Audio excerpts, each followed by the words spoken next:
قرآن پاک میں کم از کم ایک پارہ جو ہے وہ ناظرہ پڑھنے کی ضرور کوشش کریں، یعنی قرات یا تلاوت جو ہے، اور اس کے لیے بہترین وقت جو ہے وہ فجر کا ہے۔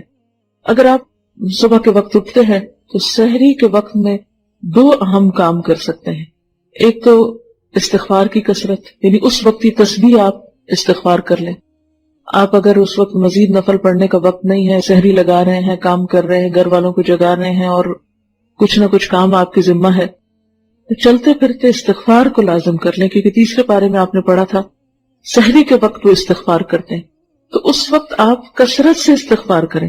دوسری بات، وہ جو سورۃ آل عمران کا آخری رکوع حضور صلی اللہ علیہ وسلم سویرے اٹھ کے وضو سے پہلے پڑھتے تھے، کوشش کریں کہ اسی طرح پڑھ سکے۔ اگر زبانی یاد کر لیں تو بہت اچھا ہے، اگر نہیں بھی تو کہیں پر لکھ کر لگا دیں اور اس کو پڑھیں، کیونکہ یہ سنت پر عمل ہو جائے گا۔ اب ہوتا کیا کہ عام طور پر خواتین کیا کرتی ہیں، آپ نے سحری کی، مرد حضرات تو چلے گئے مسجد، آپ پیچھے سے کچن صاف کرنا شروع کر دیتے ہیں۔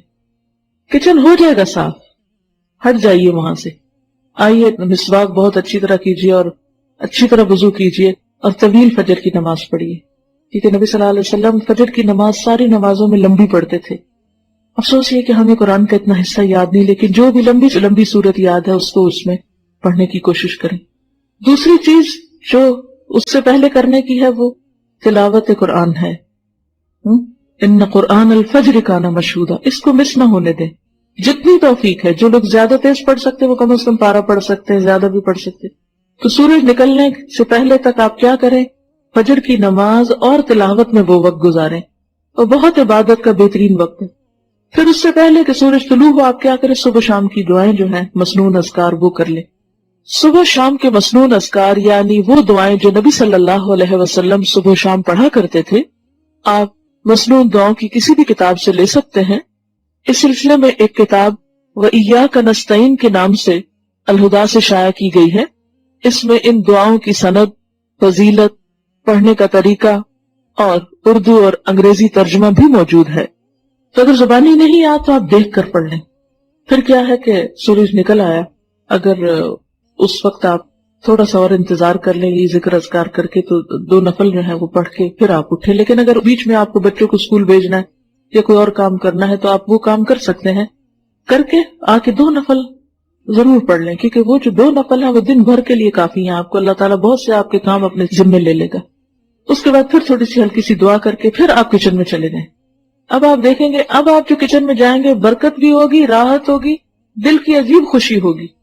لیکن جب ہم دنیا کے کاموں کو ترجیح دیتے ہیں اور عبادات کو پس پش ڈالتے ہیں، پہلے وہ پکانے کھانے میں لگے رہے، پھر سنبھالنے میں لگے رہے، پھر جب نماز کو وہ سورج نکلنے والا ہو گیا جلدی جلدی نماز پڑھی، اس نماز میں کوئی لذت نہیں۔ پھر اتنے میں بچے جاگ گئے، کوئی اور کام ہو گیا، پھر ان میں لگ گئے، پھر قرآن پڑھنا رہ گیا۔ کیونکہ مجھے معلوم ہے کہ اس وقت اپنے آپ کو کاموں میں سے، کیونکہ انسان کہتا ہے یہ تھوڑا سا جلدی سے سمیٹ لوں بس پھر میں فارغ ادھر سے ہو جائیں گے، چھوڑیے اس کو، پہلے ادھر سے فارغ ہوئیے۔ پھر اس کے بعد آپ اپنا آرام سے جو بھی کچن وچن سنبھالنا ہے جو کرنا ہے، پھر اس کے بعد آپ یہاں آنے کی تیاری کر سکتے ہیں۔ اور اگر آپ کے پاس کچھ اور وقت بیچ میں ہے، ہر ایک کی چونکہ مصروفیات فرق ہیں، اس لیے میں تھوڑا سی یہ ٹپس دے رہی ہوں آپ کو۔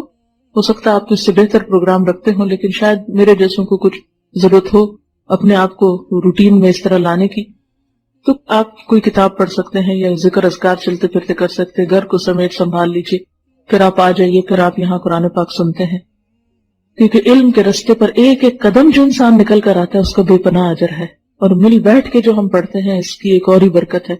اور پھر اس کے بعد آپ یہاں اگر کوشش کریں ظہر کی نماز پڑھ کر جائیں، اگر یہاں نہیں تو گھر جا کر فوراً ہی پھر آپ ظہر کی نماز پڑھیں، اور پھر اس کے بعد یہ ہے کہ اگر آرام کرنا ہے کچھ دیر آرام کر لے تاکہ پھر شام کی عبادت جو ہے رات کی اچھی ہو۔ تو پھر اس کے بعد ہر ایک اپنے اپنے روٹین کا کام کر سکتا ہے۔ پھر خاص طور پر افطار کے قریب جو ہے وہ تھوڑا سا اپنے آپ کو روحانیت کی طرف پھر لائیں، افطاری لگا لیں، کر لیں جو بھی کرنا ہے، 5 منٹ دیں، 3 منٹ دیں، 2 منٹ دیں، 10 منٹ دیں، حسب توفیق جو کسی کو اویلیبل ہے۔ کہیں پر بھی ہیں آپ، اپنے گھر میں یا کہیں افطار کرنے گئے ہیں یا کوئی آپ کی طرف آیا ہے یا آپ کسی گاڑی میں بیٹھے ہوئے ہیں، افطار سے پہلے کے چند لمحے انتہائی قیمتی ہیں، دعاؤں کی قبولیت کا وقت ہے، اس میں پھر دعا کی طرف رجوع کریں۔ اور جو دعاؤں کی کتاب جیسے قرآنی اور مسنون اذکار کی کتاب اگر آپ کے پاس ہو تو اس میں سے اگر آپ ساری پڑھ لیں تو پڑھ لیں، ساری نہیں پڑھ سکتے تو 5-7 پڑھ لیں، پھر اگلے دن اگلی 5-7، جتنا جس کو توفیق ہے۔ ہر ایک کے حالات ایک جیسے نہیں، کچھ کے بچے بہت چھوٹے ہوتے ہیں، کچھ لوگ ہر چیز سے فارغ ہوتے ہیں۔ اب جن کے پاس جتنی فراغت ہے اتنا ان کا حساب ہے، تو وہ اتنا زیادہ آپ توجہ ادھر کر لیں.